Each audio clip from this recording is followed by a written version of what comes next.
ಈ ಸರ್ಕಾರ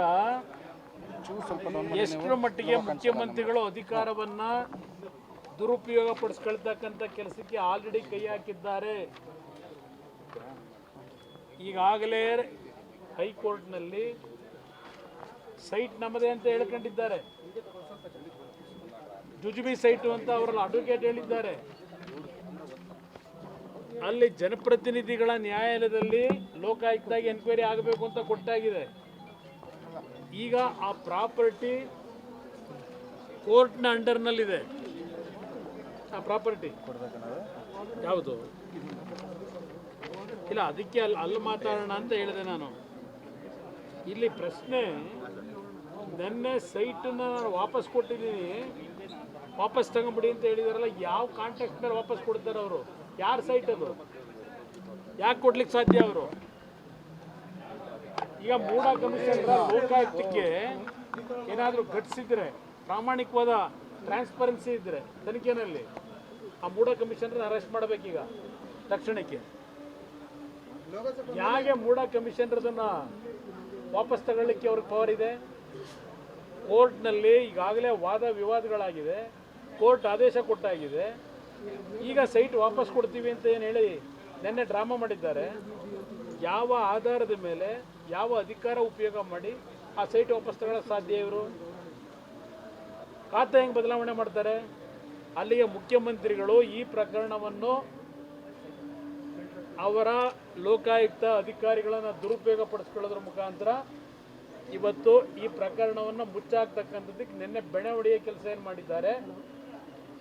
ಇದು ಯಾವುದೇ ಕಾರಣಕ್ಕೂ ಇವತ್ತು ಆ ಅಧಿಕಾರಿಯನ್ನು ದುರುಪಯೋಗ ಪಡಿಸ್ಕೋಬೇಕಾದ್ರೆ ಯಾರ್ಯಾರು ಅವ್ರ ಮೇಲೆ ಇನ್ಫ್ಲೂಯೆನ್ಸ್ ಮಾಡಿದ್ದಾರೆ ಆ ಅಧಿಕಾರಿ ಮೇಲೆ ನೆನ್ನೆ ಸೈಟನ್ನು ವಾಪಸ್ ಪಡೀಲಿಕ್ಕೆ ಯಾರು ಪ್ರೆಷರ್ ಹಾಕಿದ್ದಾರೆ? ಈಗ ಇದೆಲ್ಲ ತನಿಖೆ ಆಗಬೇಕಲ್ಲ. ಮತ್ತೆ ಆ ಅಧಿಕಾರಿ ನೆನ್ನೆಯ ಇಲ್ಲಿಗಲ್ ವೇನಲ್ಲಿ ಇವತ್ತು ಕೋರ್ಟ್ನ ಆದೇಶವನ್ನು ಧಿಕ್ಕರಿಸಿ ಅಧಿಕಾರಿ ತಗೊಂಡ ನಿರ್ಧಾರವು ಕಂಟೆಂಪ್ಟ್ ಆಗುತ್ತೆ. ಬಹುಶಃ ಖಾತಾ ಬದಲಾವಣೆ ಮಾಡಿರ್ತಕ್ಕಂಥದ್ದು ಇದೆಲ್ಲ ಸಾಕ್ಷಿಗಳನ್ನು ತಿರುಚಲಿಕ್ಕೆ ಈ ಸರ್ಕಾರ ಅಧಿಕಾರವನ್ನು ದುರುಪಯೋಗ ಪಡಿಸ್ಕೊಳ್ಳೋದ್ರ ಮುಖಾಂತರ ಸಿದ್ದರಾಮಯ್ಯ ನಂದು ಇದೆಂಥದ್ದು ಭಾಳ ಪರಿಶುದ್ಧವಾದಂಥ ಭಾಳ 30 ವರ್ಷದ ವ್ರತ ಯಾವ ರೀತಿ ಅಧಿಕಾರಿಗಳನ್ನು ದುರುಪಯೋಗ ಪಡಿಸ್ಕೊಳ್ತಕ್ಕಂಥದ್ರ ಮುಖಾಂತರ ನಡೀತಾ ಇದೆ. ಇದು ಅಷ್ಟು ಸುಲಭವಾಗಿ ಅರಗಿಸ್ಕೊಳ್ಳಿಕ್ಕೆ ಸಾಧ್ಯ ಇಲ್ಲ. ಅವರು ಅಧಿಕಾರಿನ ಲೋಕಾಯುಕ್ತ ಅಧಿಕಾರಿಗೆ ಹೇಳ್ತೀನಿ, ಇವತ್ತು ಕಾನೂನುಬದ್ಧವಾಗಿ ನೀವು ತನಿಖೆ ಮಾಡ್ತಾ ಇದ್ರೆ ಇವತ್ತು ಮೊದಲು ಆ ಮೂಡ ಅಧಿಕಾರಿನ ಅರೆಸ್ಟ್ ಮಾಡಬೇಕು.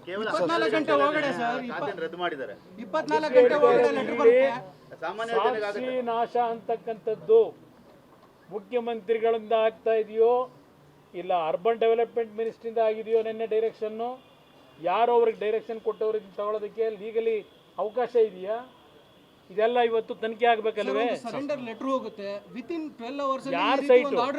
ಯಾರ ಸೈಟ್ ಅದು? ಇವತ್ತು 14 ಸೈಟಿನ ಬಗ್ಗೆನೇ ತನಿಖೆ ನಡೀತಾ ಇರೋದು.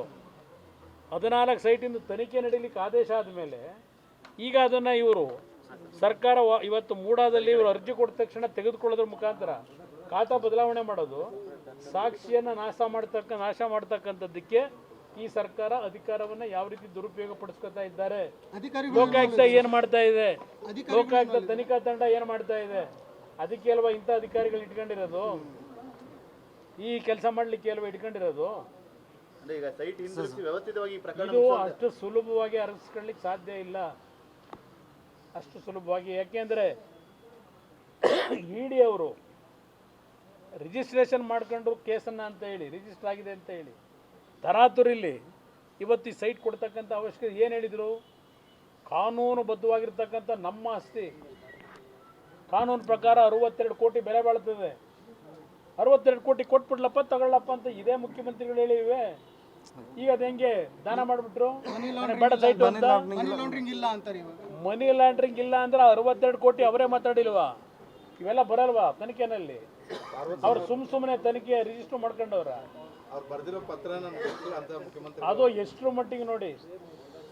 ಅವ್ರ ಪಾಪ ನನಗೆ ಅವ್ರ ಸೈಟ್ ವಾಪಸ್ ಕೊಟ್ಟಿರೋದೇ ನಂಗೆ ಗೊತ್ತಿಲ್ಲ. ನನ್ನ ಪತಿಗೆ ಏನು ತೊಂದರೆ ಆಗಬಾರ್ದು, ಇರುಸುಮುರುಸು ಆಗಬಾರ್ದು ಅಂತ ಪಾಪ ಅವರೇ ವಾರಂಟರಿ ತೀರ್ಮಾನ ತಗೊಂಡವ್ರೆ ಅಂತ. ಆಗಿರುತ್ತೆ ಮಗನ ಕೈಲಿ ಯಾಕೆ ಕಳಿಸಿದ್ರು? ಮಗ ಹೋಗಿ ಕೊಟ್ಟಿದ್ದಲ್ವಾ? ಮಗ ಹೋಗಿ ಕೊಡಬೇಕಾದ್ರೆ ಇದೆಲ್ಲ ಮನೇಲಿ ಕೂತು ಚರ್ಚೆ ಆಗಿಲ್ವಾ? ಅಧಿಕಾರಿಗಳು ಆ ಸೈನ್ ಹಾಕ್ಸ್ಕೊಳ್ಳಿಕ್ಕೆ ಯಾರ ಹತ್ರಕ್ಕೆ ಹೋದ್ರು? ಅವ್ರ ಕಚೇರಿಗೆ ಹೋದ್ರು, ಇಲ್ಲ ಅಧಿಕಾರಿಗಳೇ ಅವ್ರ ಮನೆ ಬಾಗಿಲಿಗೆ ಹೋದ್ರು ಸೈನ್ ಹಾಕ್ಸ್ಕೊಳ್ಳೋದಕ್ಕೆ ಮೇಡಮ್ ಅವ್ರ ಹತ್ರ? ಇದೆಲ್ಲ ಅಧಿಕಾರ ದುರುಪಯೋಗ ಅಲ್ಲ, ಇದು ಸಾಕ್ಷಿಗಳನ್ನು ನಾಶ ಮಾಡಲಿಕ್ಕೆ. ನಿಮ್ಮನ್ನ ಟಾರ್ಗೆಟ್ ಮಾಡ್ತಿದ್ದಾರೆ ಈಗ, ನಿಮ್ಮನ್ನ ಟಾರ್ಗೆಟ್ ಮಾಡಿ ಅವ್ರು ಟಾರ್ಗೆಟ್ ನಾನು ಯಾಕೆ ರಾಜೀನಾಮೆ ಕೊಡ್ಲಪ್ಪ? ನನಗೆ ತಲೆ ಕೆಟ್ಟಿದೆ ರಾಜೀನಾಮೆ ಕೊಡ್ಲಿಕ್ಕೆ. ನಿನ್ನೆ ಮೂಡಾ ಕಮಿಷನರ್ ಅವರು ಕಚೇರಿಗೆ ಬಂದು ಪಾರ್ವತಮ್ಮ ಅವರು ಮತ್ತೆ ಯತೀಂದ್ರ ಇಬ್ರು ಬಂದು ನನಗೆ ಗೊತ್ತಿಲ್ಲ, ಕೊಟ್ಟಿದ್ರು ಅಷ್ಟೇ, ಅವ್ರು ಬಂದಿದ್ರು ಅಷ್ಟೇ, ಅವ್ರು ಬರದೇ ಇದ್ರು ಅಷ್ಟೇ. ಮೂಡಾ ಕಮಿಷನರು ಅರೆಸ್ಟ್ ಆಗ್ಬೇಕಾಗತ್ತೆ ಇಲ್ಲಿ. ಆ ರೀತಿ ಮಾಡ್ಲಿಕ್ಕೆ ಬರುತ್ತಾ ಸರ್? ಸಾಕ್ಷಿ ನಾಶ ಮಾಡ್ತಕ್ಕಂಥದ್ರಲ್ಲಿ ಮೂಡಾ ಕಮಿಷನರ್ ಪಾತ್ರ ಏನಿದೆ? ತಕ್ಷಣ ತನಿಖೆ ನಡೆಸ್ತಾ ಇರ್ತಕ್ಕಂಥ ಮಹಾನುಭಾವರುಗಳು ಅರೆಸ್ಟ್ ಮಾಡ್ಬೇಕಾಗತ್ತೆ ಈಗ. ಸರ್, ಈಗ ಸ್ನೇಹಮಯಿ ಕೃಷ್ಣ ಮೇಲೆ FIR ಆಗಿದೆ, ED ಅವ್ರಿಗೆ ನಾಳೆ ಸಮನ್ ಮಾಡಿದೆ, ಮತ್ತೆ ಆಫೀಸರ್ಸ್ಗಳು ಪದೇ ಪದೇ ಫೋನ್ ಮಾಡಿ ಈಗ ನನ್ನ ಮೇಲೂ ನೆನ್ನೆ ಒಂದು FIR ಹಾಕಿಲ್ವಪ್ಪ? ನನ್ನ ಮೇಲೂ ಹಾಕಿಲ್ಲ ಒಂದು FIR ಈಗ. ಅದೆಲ್ಲ ಪಾಪ DK ಶಿವಕುಮಾರ್ ಒಂದು ತಮ್ಮಂದಿರ್ಬೇಕದು. ನೋಡ ಬನ್ನಿ. ಗ್ಯಾರಂಟಿ ನ್ಯೂಸ್, ಸುದ್ದಿ ಖಚಿತ, ನ್ಯಾಯ ನಿಶ್ಚಿತ.